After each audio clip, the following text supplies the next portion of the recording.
Yeah, so I was saying now your body is made into fractal energy. So how that works now is like you're not actually a full composite being, a solid you.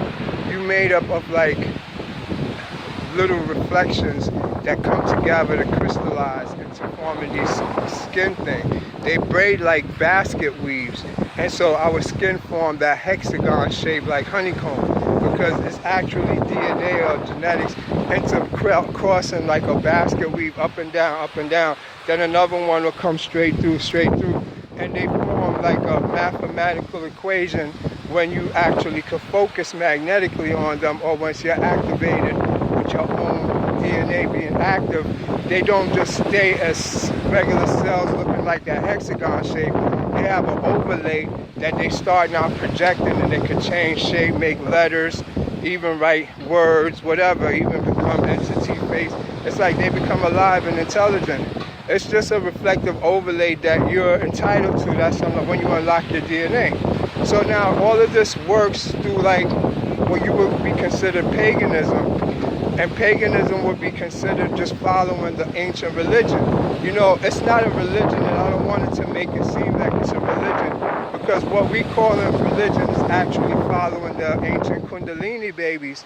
And the Kundalini babies, they would have been here today suffering from what we call these diseases, schizophrenia, anxiety, autism, post-traumatic stress, if they didn't do these exercises with the sun, with the moon, with the stars. It keeps them balanced and natural. So they came on, being that we're their genetics, and everybody who got genetics share this now.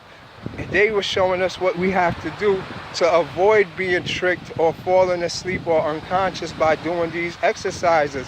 So everybody in society did it as regular. So you see this from Stonehenge to the pyramids to how everybody worshiped. Nobody actually cared to make lights.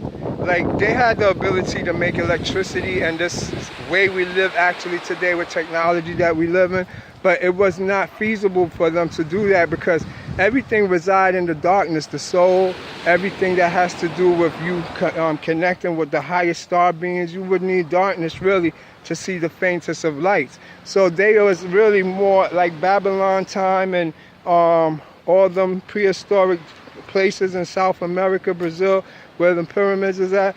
They know they was way more advanced in technology, and they had stones. So you got to look at it like stones is the precursor to any metal, and they had the ability to burn, shape, and to grind stones. So they could have extracted any type of metal they wanted to conduct electricity. You know, they had the Baghdad battery, and that's just a theory because they used sound. They was way more advanced. But like I said, they saw with their pineal gland. There was no darkness for them, so they didn't need light. Right now, what we consider darkness is not darkness. Matter is full. It's full. It's 100%. For it to work, it has to be 100% full. So space itself is the fullest place in the world. This has more holes in it than space. When you enter, it's like you jumping into a pool of darkness that is just a liquid. So it's not like you actually seeing nothing. We just believe that because our sensory perception can't pick it up. But in actuality, I'm explaining to you what you're in. You're in substances, so it's nothing that is not space. It's how you can make it react through magnetic and electrical fields using yoga, stress, pressure.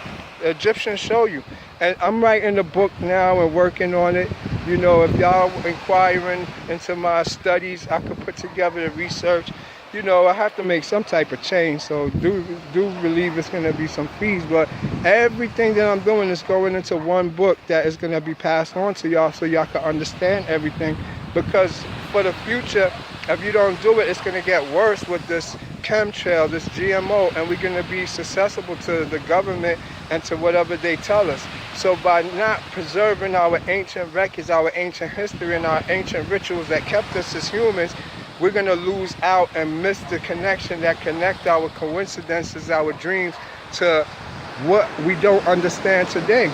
So this will keep us grounded. Back to the paganism now. So when you see them with the pictures of the sun and they building up like of Stonehenge, it was their clock, it was their health. They was worried not say worried, that they was more interested in. That was what they paid attention to, because it actually was something that got them to see their higher self, interact with it, and to be the aid. Because what we don't understand is that you're not you alone. There's a bigger you, it's 3 other yous that's right here with you that is doing stuff. You just can't see it. And so the biggest one is probably, like, you see this cloud being, if you can see a head behind me or something, it's not even that size. You have one that goes up into space. These is what's called your ether body. It's in the ether. So from the ether to here, it's here. It's arms touching here. And that's what a lot of the Jews, Israelites, and all of them have that we don't know about. When you watch shows like Dragon Ball Z and Yu-Gi-Oh! And Naruto and all that, that's what they're showing you, the astral body, the ethereal body, and they interact with it through meditation. You know, when we're talking about meditation and this level of the ancients, we're talking about mysticism. Mysticism is where everything started from. There's no biblical nothing, really. Mysticism was the ancient books that the Jews had took and put together from all the stuff that they stole and sacked from all the different cultures back in Africa, and all the libraries of Egypt, and they consolidated it into one system, because all of them really is dealing with one God, so it was easy to map it out. And so they mapped it out into a system called the Kabbalah. And for us, you know, they got it in the Zohar. They got it in many forms of it, because it switches so much. It became our modern Christianity, our modern Buddhism, our modern Muslim or Islamic religion. All of them is the same one system, but just it's been tweaked to make it more realistically available and take out all the magic and the mysticism. That's all they're going to do it. So over the next future, they're going to tweak it down more, so we believe in superheroes, because it's an inner reflection of what's inside of us that we can't touch upon, and so they get to make money off of it. So with the way I'm doing it, you get to grab back the superhero you, the mutant you, and don't believe in that there's aliens coming and there's an alien war, because you're already here alien, and you don't know what they're doing to your ethereal body up there. They probably fighting it. They figured it out. You know, when I talk about the Faraday cage and how they could trap souls in the Faraday cage, that's real. So you got a secret government and a secret shadow war fighting your shadow bodies, and you don't realize it, and it'll just put you into a state of ketosis, or, you know, you're dead. You don't know you're spiritually just a vessel. And so by them killing those or making you disassociate, you don't know what's going on up in space. They lock us out of the whole system because we're up there. You know, it's a scientific fact. It's a occult fact. If you have an ethereal body, it's up in the ethereal zone of the atmosphere where you will see they send all their signals at, where CERN is bombing, it's bombarding the ionosphere up there and everything, and sending it back through the Earth's chakra in Alaska. So if y'all don't believe in all this stuff, the position just alone of where CERN is at is the is the crown chakra of the Earth. And they're never going to let you know this, but there is a hole there. It's a hole in the top and it's a hole in the bottom. You know why? Because it's a toroidal field. When you spin something, it forms a toroid, a donut. That's all it is. It's hollow in the inside. For it to work, it's a double spinning thing. One spinning this way and one spinning the other way. So you have a hollow earth, and that Agatha thing, it's a fact. It's a scientific fact. That's what keeps everything afloat. It has its own built-in gravitational field in it. So if it was to get off of the Earth's, the sun's orbit, we're not going to fall down because it's heavy. It's still going to float around. That's all. Nothing is going to happen. It got its own field. Look at things floating around in space. Everything is floating around. It's just trajectory now. It can't change its trajectory, but it's going to float. It ain't going to drop. But anyway, that's not the topic. So all of this, and we have these other bodies that we're not aware of, is the reason why we're not able to make the connection with our dreams. We think we're having nightmares. All of these is all a part of our quasi bodies, our what we call soul initiation of the soul, because you have an astral body, an ethereal body, casual body, emotional body. You have many splits that took upon you from post-traumatic stress growing up. All of these is always in existence because of time. We're in a time zone with a Time Lord that, like I told you, you're not actually moving in time. Time stays still. So it's always this thing called memory that's able to go back to that day, that moment, because it still exists. Even sometimes in meditation, you could go through your time zone and see yourself at the moment, like me standing here walking just like this talking. It still exists. It didn't stop. Me going home in an hour and doing something doesn't mean this still is not me walking there and it don't exist. Everything exists. You take a picture of yourself today and look at yourself, and then take a picture of you 10 years ago and look at yourself. That's not the same person. You're a whole different person. So spirits come down on you all the time, and you're just a vessel for it to work through. But you're not going to notice it. You're just the consciousness, because through it, you're the conscious experience of everything. But in it, it's forces acting upon you that you're not conscious of. I'll give you a great example so you understand that. Puberty. Everybody gets this goat voice when they hit around 12, 13, or when the hairs and the pubic hair start growing. Your voice change and you start sounding like the goat. That's why they have the goat.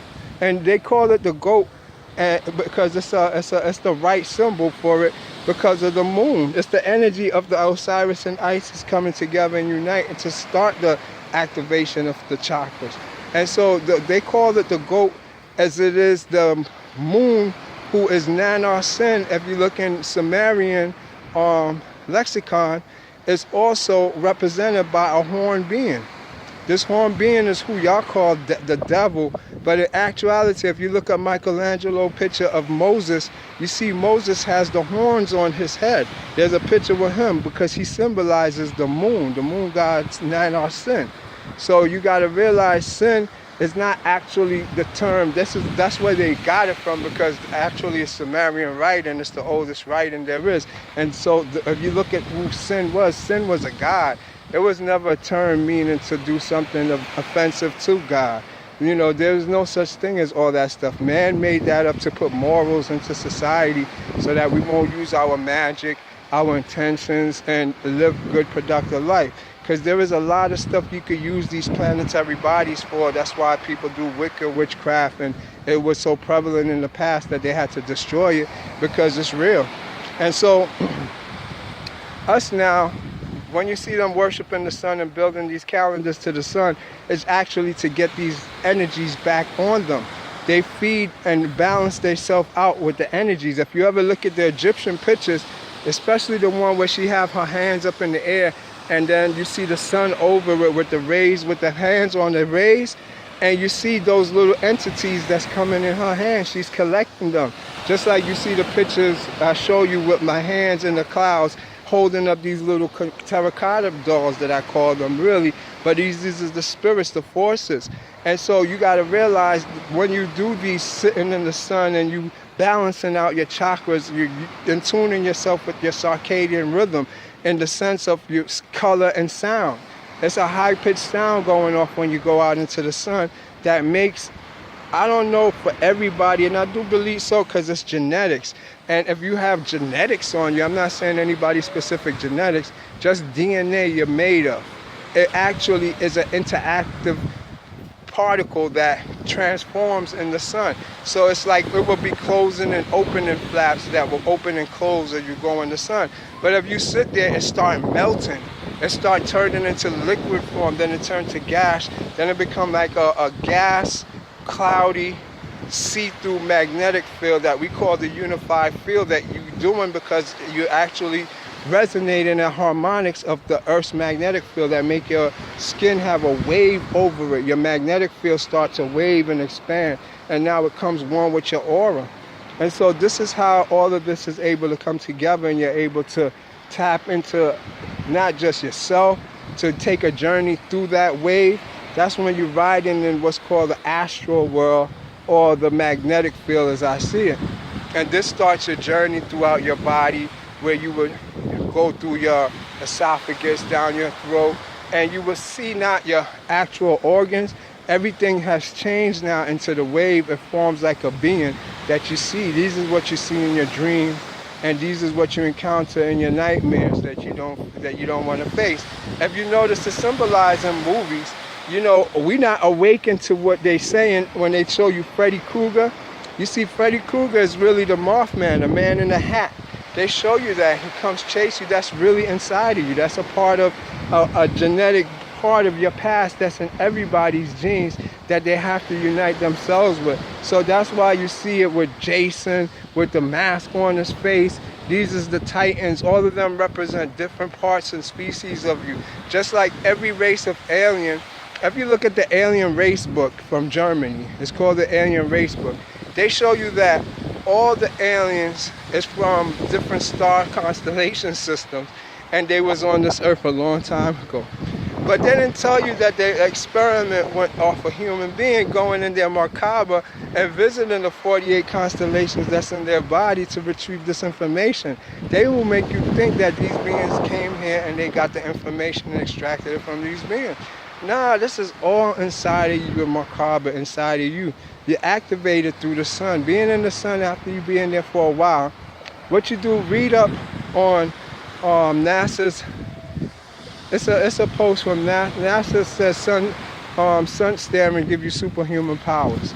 And you will see what it tells you for your first 90 days, your 120 days, and so forth. And so you realize everything that I'm telling you is a fact. And even get rid of what's called crave. Crave, for me, I tell you, is a demon. But in NASA, just tell you won't have the sense of food no more. You won't have no craving. And then you start working on your body and to heal your body. That's the best post that could give you greater understanding. Just Google that. NASA sun staring give you superhuman powers. But anyways, that now, you see, that's why when you do this, it starts to awaken your higher self. When you awaken your higher self, you awaken like your quasi-soul.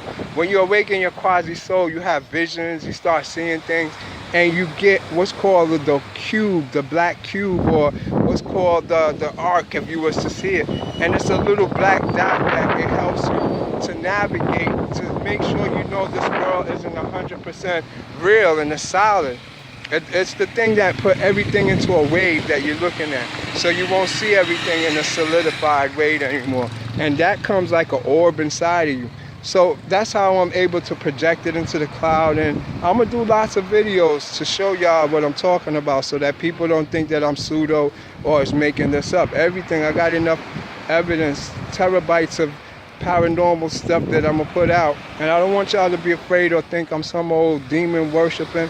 No, I'm showing you the truth of everything. There's no sugar coating, no sweet coating it, so expect to hear a lot of stuff that y'all don't expect.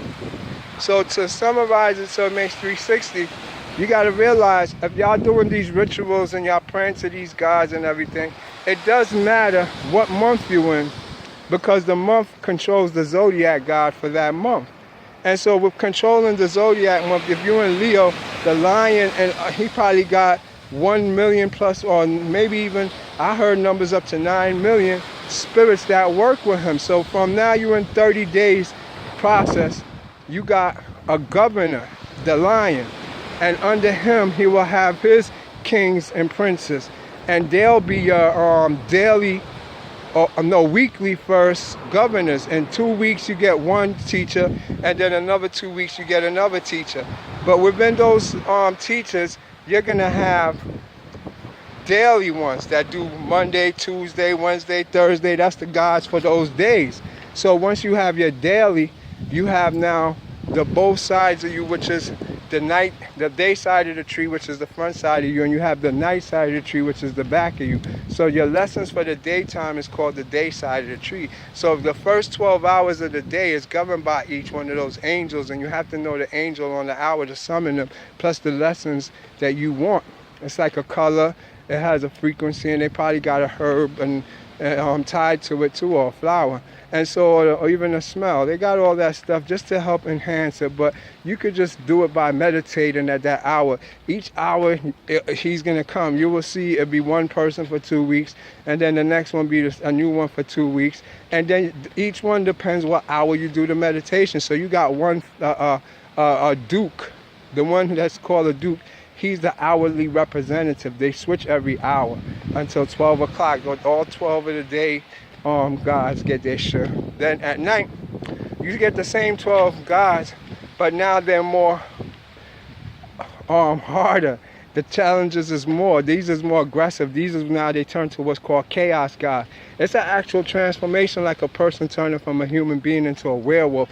That's why we don't classify it as new gods. But it's a change, a transformation of self into your true shadow self now. So now the night side, which is your back, that's when the sun, when the sun's supposed to be gone and it's going to China, it's literally down your ass. It's still riding back up because you're the constellation called the stellar man or the star being. You will look at yourself as a giant nebula spread out in the tall positions with your hands spread out, and that nebula now is where the sun is going around. So as it goes past what we see as going into China, it actually went down your ass and it's coming out now up your back, which is the night side of the tree, which we call the chaos gods. So the chaos gods now, they're responsible for tougher lessons, your shadow self, the moon, facing the moon side of you, the dark moon, your soul. So it comes with all the lessons of the soul, and so the soul got thousands, maybe millions of reincarnations of experience in it, and you get to see all those experiences and go in there and come and fix all your karmatic experiences. Now, for you to understand, your soul and you, who you are, is in reference to what happened to you and took place to you prior to this life.